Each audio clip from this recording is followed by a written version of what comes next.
안녕하세요. 오늘의 헤드라인, 오늘의 화두, 생각을 생각하는 김관상TV의 김관상입니다. 오늘이 며칠이지요? 2024년 1월 23일입니다. 화요일이죠. 먼저 오늘 헤드라인 뉴스 정리합니다. 오늘 아침 맹추위가 절정에 이르고 있습니다. 서울은 영하 14도까지 내려가고 바람이 강해서 체감온도는 영하 21도까지 내려갈 거로 예상이 됩니다.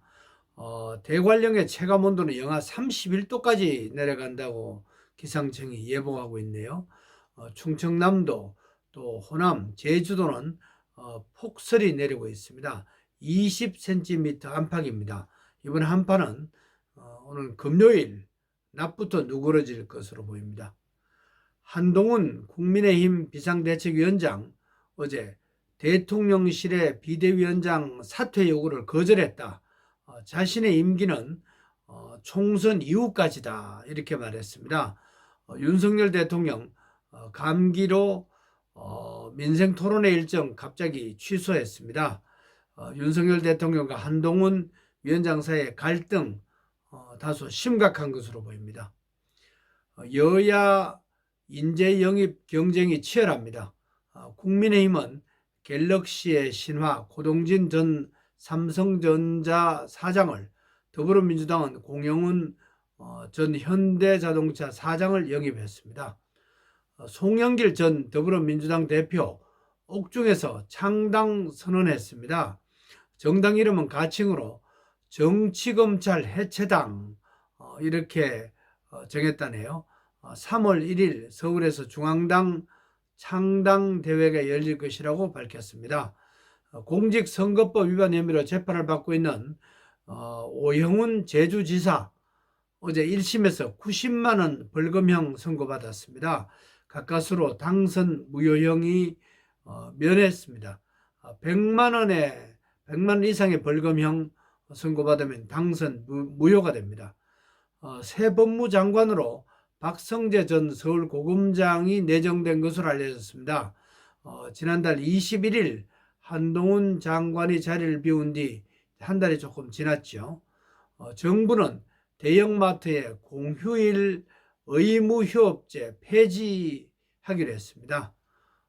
서울 신림동 등산로 살인사건 최윤종 피고인에게 1심에서 무기징역이 선고됐습니다. 서울중앙지방법원은 어제 계획적 살인이었고 불우한 가정 환경을 고려해서 무기징역을 선고했습니다. 또 위치 추적 장치 30년을 명령했습니다. 피해자 유족 측은 반성하지도 않고 있고 또 재발을 막기 위해서라도 사형이 적절했다 이런 반응입니다. 천안함 피격대 작전관이었던 박연수 중령 새 천안함 함장으로 어제 취임했습니다. 전후의 명예를 걸고 서해를 사수하겠다 이렇게 다짐했습니다.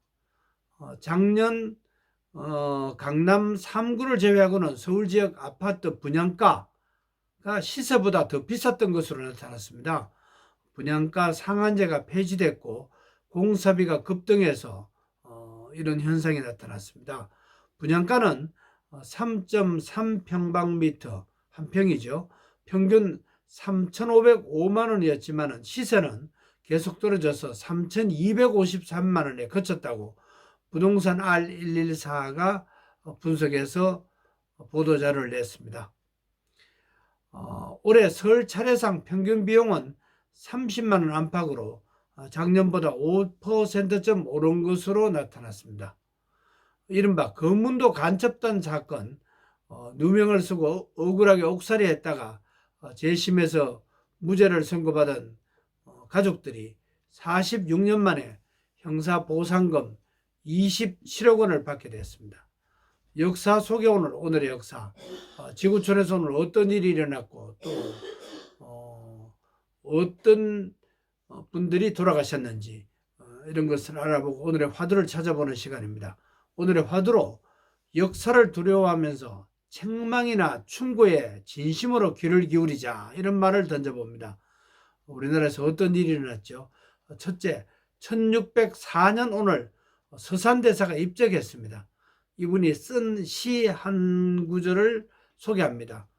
10년 사람 되는 공부를 했으니 쌓인 번뇌 얼음처럼 녹았으리. 옛 벗은 구름이요 만학천봉 속에서 사람 만나면은 차를 권하리. 이런 내용입니다. 둘째, 1944년 오늘 노르웨이 화가 뭉크가 세상을 떠났습니다. 우리나라 역사는 아니죠. 절규라는 미술 작품, 저도 텔레비전에서 봤는데 세계적인 수준이죠. 이분의 어록 하나도 소개해 드립니다. 모든 미술과 음악, 문학은 심장의 피로 만들어져야 한다.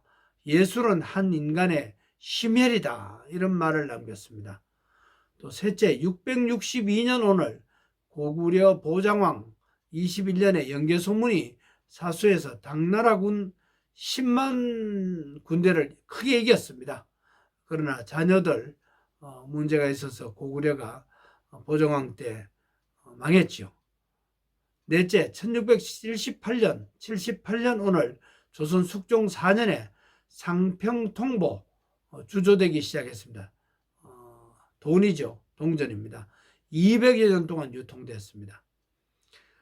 다섯째, 1938년 오늘 일제는 중일전쟁 때의 전략 물자 조달을 위해서 국가 동원령을 선포한 날입니다. 여섯째, 2007년 오늘 법원은 인혁당 재건위원회 사건 사형 그때 선고받아가지고 8명 사형이 집행이 됐죠. 무죄 판결했습니다. 또 2020년 오늘 중국 신종 코로나 바이러스 감염증 확산 막기 위해서 우한이 전면 봉쇄했습니다. 76일 만에 해제가 됐습니다. 2021년 오늘 토크쇼의 제왕, 미국 방송인 렐리 킹이죠. 코로나로 입원하다가 87살 일기로 세상을 떠났습니다. 오늘은 1월 23일입니다. 성경 1장 23절 한 군데를 찾아봤습니다. 구약 잠언 1장 23절입니다. 나의 책망을 듣고 돌이키라. 보라, 내가 나의 영을 너희에게 부어주며 내 말을 너희에게 보이리라. 라는 내용입니다. 솔로몬 왕이 쓴 잠언입니다. 어리석은 사람은 책망을 듣지 않고 거만하다. 이렇게 지적하면서 나온 내용인데, 오늘도 역사를 두려워하면서 살아가는 지혜자가 있고, 또 역사를 두려워하지 않고 대충 살아가고 책망을 무시하는 어리석은 사람이 있습니다. 이런 다양한 역사 오늘 여러 가지로 소개해 드렸습니다. 대학 다닐 때 어느 선배가 전해준 내용이 기억이 납니다. 충고를 들을 때 귀담아 듣고 칭찬을 들으면은 이 귀로 듣고 저 귀로 흘려버리라. 이런 내용이었습니다. 오늘의 화두로 책망이나 권고를 들을 때 정말 돌이키는 그런 자세, 역사를 두려워하는 지혜자를 통해서 더 배우는 하루가 되자, 이런 말로 정리합니다. 오늘 정말 춥습니다. 건강하고 평안하세요. 고맙습니다.